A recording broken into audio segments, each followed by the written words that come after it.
पिछले एपिसोड में हमने सुना मगर मिस्र पहुंचकर उस पर इंकशाफ हुआ कि उसका मुकाबला सिर्फ सलीबियों से नहीं बल्कि अपने मुसलमान भाइयों ने उसकी राह में बड़े बड़े हसीन जाल बिछा रखे हैं जो सलीबियों के अज़ाइम और जंगी कुव्वत से ज़्यादा ख़तरनाक हैं। अब आगे एपिसोड नंबर 2। मिस्र में सलाहुद्दीन अय्यूबी का इस्तकबाल जिन जो आमा ने किया।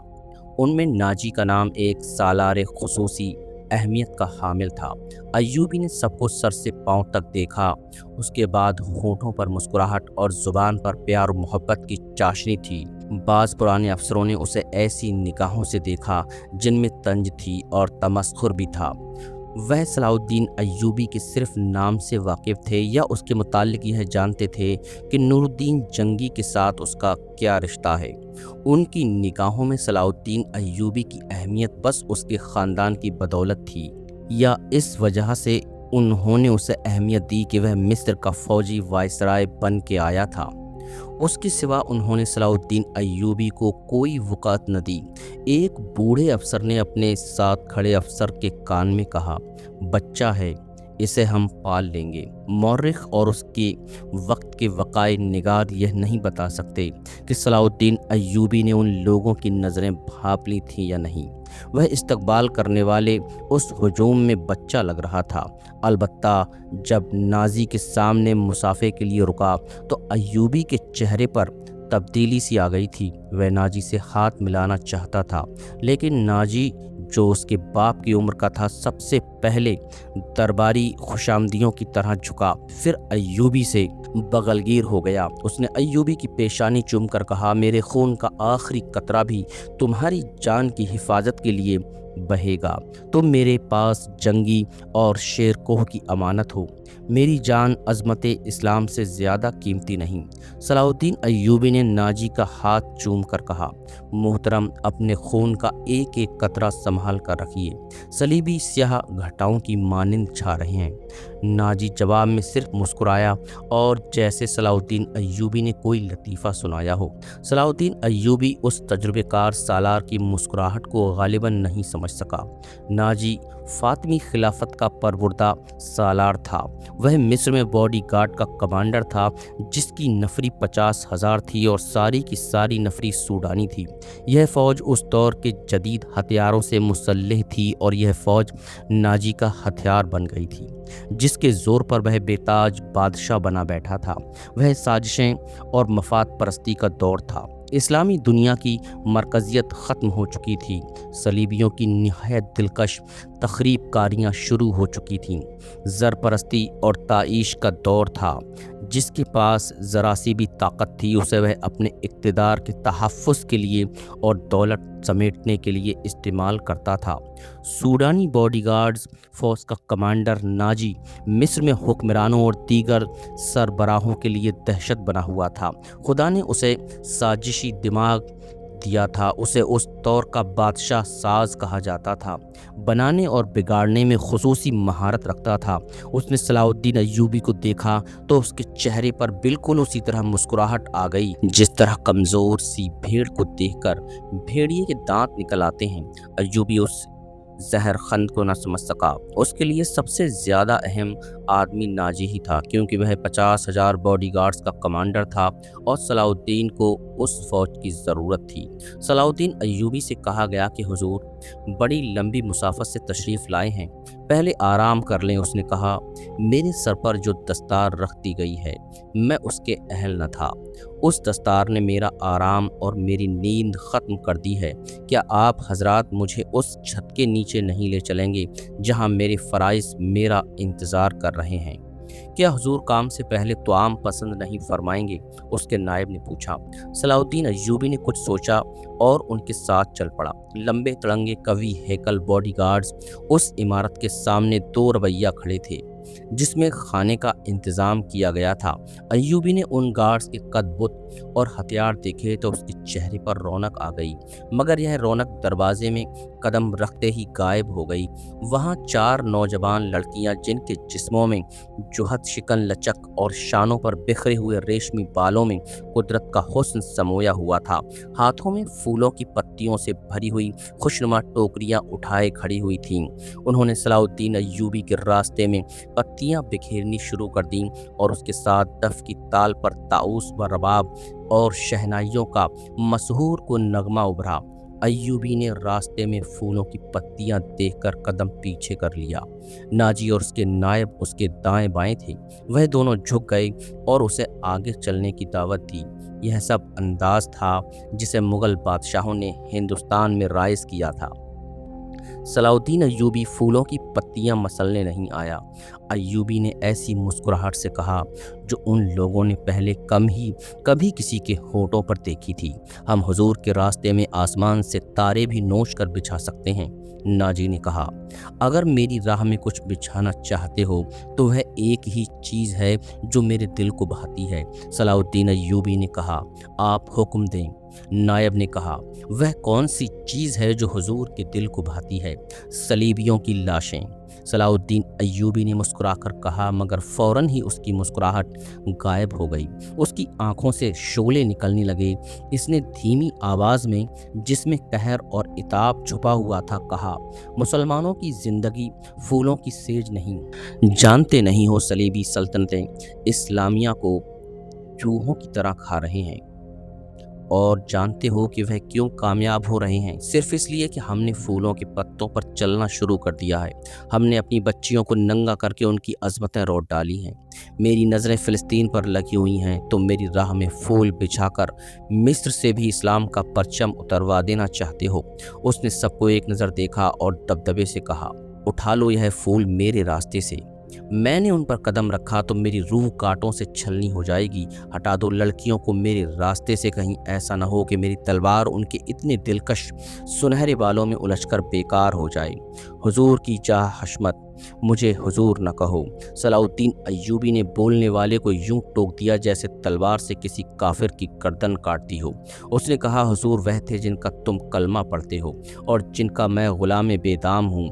मेरी जान फिदा हो उन हुजूर सल्लल्लाहु अलैहि वसल्लम पर जिनके मकसद पैगाम को मैंने सीने पर कुंदा कर रखा है। मैं यही पैगाम लेके मिस्र में आया हूँ। सलीबी मुझसे ये पैगाम छीनकर बहरे रूम में डुबो देना चाहते हैं, शराब में गर्क कर देना चाहते हैं। मैं बादशाह बन के नहीं आया।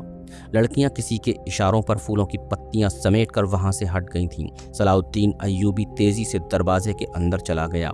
एक वसी कमरा था, उसमें एक लंबी मेज रखी थी जिस पर रंगारंग फूल बिखरे हुए थे और उनके दरमियान रोस्ट किए हुए बकरों के बड़े बड़े टुकड़े, सालम मुर्ग और जाने कैसे कैसे खाने सजे हुए थे। सलाउद्दीन अय्यूबी रुक गया और अपने नायब से पूछा, क्या मिस्र का हर एक बाशिंदा इसी किस्म का खाना खाता है? नहीं हुजूर, नायब ने जवाब दिया, गरीब लोग तो ऐसे खाने के ख्वाब भी नहीं देख सकते। तुम सब किस कौम के फ़र्द हो? सलाउद्दीन अय्यूबी ने पूछा, क्या उन लोगों की कौम अलग है जो ऐसे खानों के ख्वाब भी नहीं देख सकते?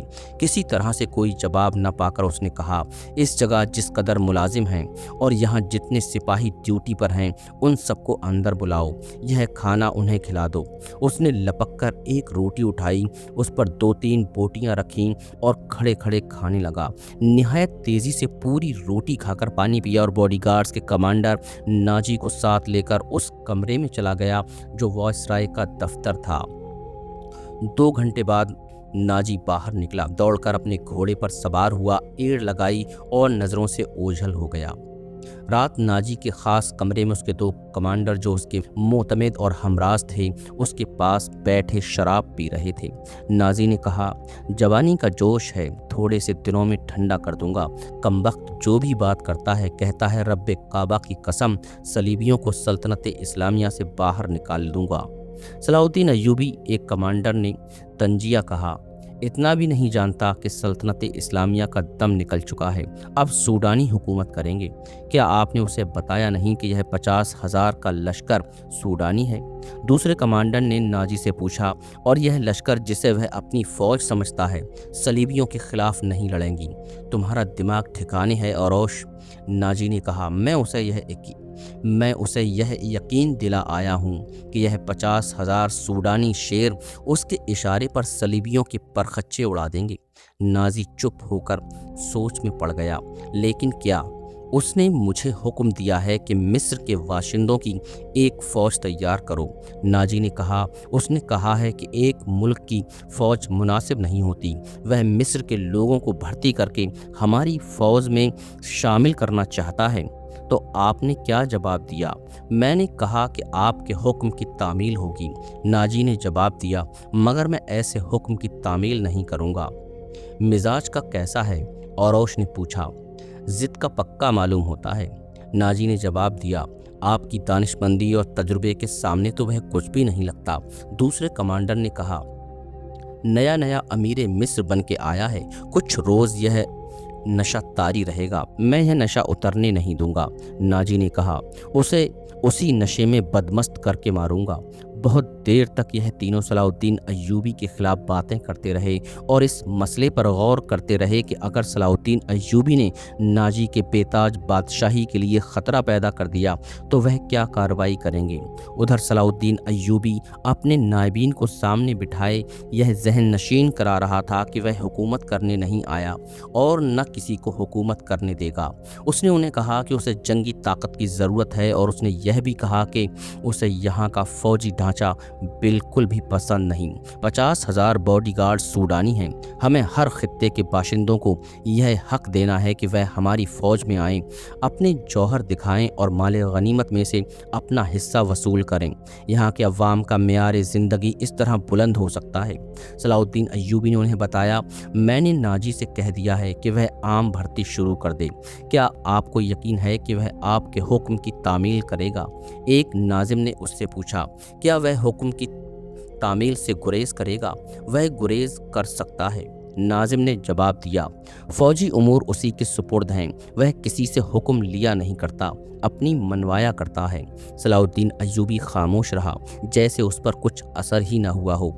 उसने सबको रुखसत कर दिया और सिर्फ अली बिन सुफियान को अपने साथ रखा। अली बिन सुफियान जासूसी और जवाबी जासूसी का माहिर था। उसे सलाउद्दीन अय्यूबी बगदाद से अपने साथ लाया था। वह अधेड़ उम्र का आदमी था, अदाकारी, चर्ब ज़बानी और भेस बदलने में महारत रखता था। जंगों में उसने जासूसी भी की थी और जासूसों को पकड़ा भी था। उसका अपना गिरोह था जो आसमान से तारे भी तोड़ लाता था। सलाउद्दीन अय्यूबी को जासूसी की अहमियत से वाकफियत थी। फ़नी महारत के अलावा अली में वह जज्बा था जो सलाउद्दीन अय्यूबी में था। तुमने सुना अली, सलाउद्दीन अय्यूबी ने कहा, यह लोग कह गए हैं कि नाजी किसी से हुक्म लिया नहीं करता, अपनी मनवाया करता है।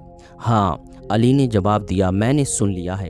अगर मैं चेहरे पहचानने में गलती नहीं करता तो मेरी राय में बॉडीगार्ड्स का यह कमांडर जिसका नाम नाजी है, नापाक जहनियत का इंसान है। उसके मुतालिक मैं पहले से भी कुछ जानता हूँ। यह फ़ौज जो हमारे ख़जाने से तनख्वाह लेती है दरअसल नाजी की ज़ाती फ़ौज है। उसने हुकूमती हलकों में ऐसी ऐसी साजिशें की हैं जिन्होंने इंतज़ामी ढांचे को बेहद कमज़ोर कर दिया है। आपका यह फ़ैसला बिल्कुल बजा है कि फ़ौज में यहाँ के हर खित्ते के सिपाही होने चाहिए। मैं आपको तफसीली मालूमात फ़राहम करूँगा। मुझे शक है कि सूडानी फ़ौज नाजी की वफ़ादार है, हमारी नहीं। आपको उस फ़ौज की तरतीब और तंजीम बदलनी पड़ेगी या नाजी को सुबकदोश करना पड़ेगा। मैं अपनी सफ़ों में ही अपने दुश्मन पैदा नहीं करना चाहता, सलाउद्दीन अय्यूबी ने कहा। नाजी घर का भेदी है, उसे सबकदोश करके अपना दुश्मन बना लेना दानिशमंदी नहीं। हमारी तलवार गैरों के लिए है, अपनों का खून बहाने के लिए नहीं है। मैं नाजी की जहनियत को प्यार और मोहब्बत से बदल सकता हूँ। तुम उस फ़ौज की जहनियत मालूम करने की कोशिश करो, मुझे सही इत्तला दो कि फ़ौज कहाँ तक हमारी वफ़ादार है। मगर नाजी इतना कच्चा आदमी नहीं था। उसकी जहनियत प्यार اور محبت کے بخیڑوں سے آزاد تھی۔ اسے اگر پیار تھا تو اپنے اقتدار اور شیطانیت کے ساتھ تھا۔ اس لحاظ سے وہ پتھر تھا، مگر جسے اپنے جال میں پھانسنا چاہتا اس کے سامنے موم ہو جاتا تھا۔ اس نے صلاح الدین ایوبی کے ساتھ یہی رویہ اختیار کیا۔ اس کے سامنے وہ بیٹھتا ہی نہیں تھا، ہاں میں ہاں ملاتا جاتا تھا۔ اس نے مصر کے مختلف خطوں سے ایوبی کے حکم کے مطابق فوج کے لیے بھرتی شروع کر دی تھی، حالانکہ یہ کام اس کی مرضی کے خلاف تھا۔ دن گزرتے جا رہے تھے، صلاح الدین ایوبی اسے کچھ پسند کرنے لگا تھا۔ ناجی نے اسے یقین دلایا تھا کہ سوڈانی باڈی گارڈز فوج حکم کی منتظر ہے اور یہ قوم کی توقعات پر پوری اترے گی۔ ناجی صلاح الدین ایوبی کو 2-3 مرتبہ کہہ چکا تھا کہ وہ باڈی گارڈز کی طرف سے دعوت دینا چاہتا ہے اور فوج اس کے اعزاز میں جشن منانے کے لیے بیتاب ہے، لیکن صلاح الدین ایوبی مصروفیت کی وجہ سے یہ دعوت قبول نہیں کر سکتا تھا۔ رات کا وقت تھا، ناجی اپنے کمرے میں اپنے 2 معتمد جونیئر کمانڈر کے ساتھ بیٹھا شراب پی رہا تھا۔ 2 ناچنے والیاں سازوں کی ہلکی موسیقی پر مستی میں آئی ہوئی ناگنوں کی طرح مسحور کن اداؤں سے رقص کر رہی تھیں۔ ان کے پاؤں میں گھنگرو نہیں تھے، ان کے جسموں پر کپڑے صرف اسی قدر تھے کہ ان کے ستر ڈھک سکیں۔ اس رقص میں خمار کا تأثر تھا۔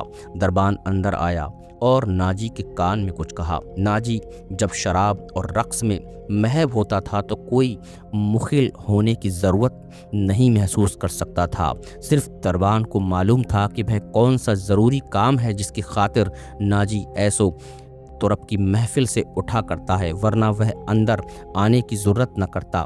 اس کی بات سنتے ہی ناجی باہر نکل گیا اور دربان اسے دوسرے کمرے میں لے گیا۔ وہاں سوڈانی لباس میں ملبوس ایک ادھیڑ عمر آدمی بیٹھا تھا، اس کے ساتھ ایک جوان لڑکی تھی۔ ناجی کو دیکھ کر وہ اٹھی۔ ناجی اس کے چہرے اور قد کاٹھی کی دلکشی دیکھ کر ٹھٹک گیا۔ وہ عورتوں کا شکاری تھا، اسے عورتیں صرف اپنی عیاشی کے لیے درکار نہیں ہوتی تھیں، ان سے وہ اور بھی کام لیا کرتا تھا، جن میں ایک یہ تھا کہ وہ نہایت خوبصورت اور عیار لڑکیوں کے ذریعے بڑے بڑے افسروں کو اپنی مٹھی میں رکھتا تھا، اور ایک کام یہ بھی لیتا تھا کہ وہ انہیں امیروں اور وزیروں کو بلیک میل کرنے کے لیے استعمال کرتا تھا اور ان سے وہ جاسوسی بھی کراتا تھا۔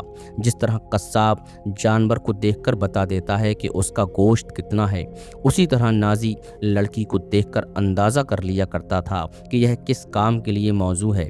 لڑکیوں کے بیپاری اور بردہ فروش اکثر ناجی کے پاس مال لاتے رہتے تھے۔ یہ آدمی بھی ایسے ہی ویپاریوں میں سے لگتا تھا۔ لڑکی کے متعلق اس نے بتایا کہ تجربہ کار ہے، ناچ بھی سکتی ہے اور پتھر کو زبان کے میٹھے زہر سے پانی میں تبدیل کر سکتی ہے۔ نازی نے اس کا تفصیلی انٹرویو لیا، وہ اس فن کا ماہر تھا۔ اس کے مطابق اس نے لڑکی کا امتحان لیا اور اس نے یہ رائے قائم کی کہ جس کام کے لیے وہ ایک لڑکی کو تیار کر رہا تھا اس کے لیے یہ لڑکی تھوڑی سی ٹریننگ کے بعد موزوں ہو سکتی ہے۔ سودا طے ہو گیا، ویپاری قیمت وصول کر کے چلا گیا۔ نازی لڑکی کو اس کے کمرے میں لے گیا جہاں اس کے 2 ساتھی رقص اور شراب سے دل بہلا رہے تھے۔